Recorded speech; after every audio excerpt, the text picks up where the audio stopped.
Praise the Lord. Good morning. ఈరోజు దేవుని వాగ్దానం యెహెజ్కేలు గ్రంథము 36వ అధ్యాయము 11వ వచనం. మునపటి కంటే అధికమైన మేలు మీకు కలుగచేసేదను. ఆమేన్. ఈ మాటలు వింటున్న ప్రియమైన దేవుని బిడ్డ, దేవుడు చేసే మేలులు చెవికి వినబడవు, కళ్ళకి కనబడవు, హృదయానికి గోచరం కావు అని పరిశుద్ధ గ్రంథంలో మనం చూస్తూ ఉన్నాం. ఇంతవరకు ఎన్నో మేలుల చేత నేను తృప్తిపరచిన దేవుడు వాటికంటే అధికమైన మేలులు మీకు కలుగ చేస్తానని వాగ్దానం చేస్తున్నారు. మనకు మేలు చెయ్యాలని, దీవెనలు దయచేయాలని దేవుని ఉద్దేశం.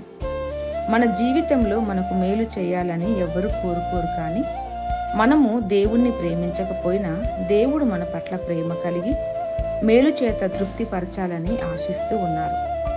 ఈ వాగ్దానం కొరకై కనిపెట్టుకొని ప్రార్థించు, తప్పక నెరవేర్పును మనం చూస్తాము.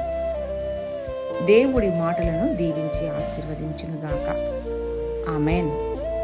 ఆమెన్.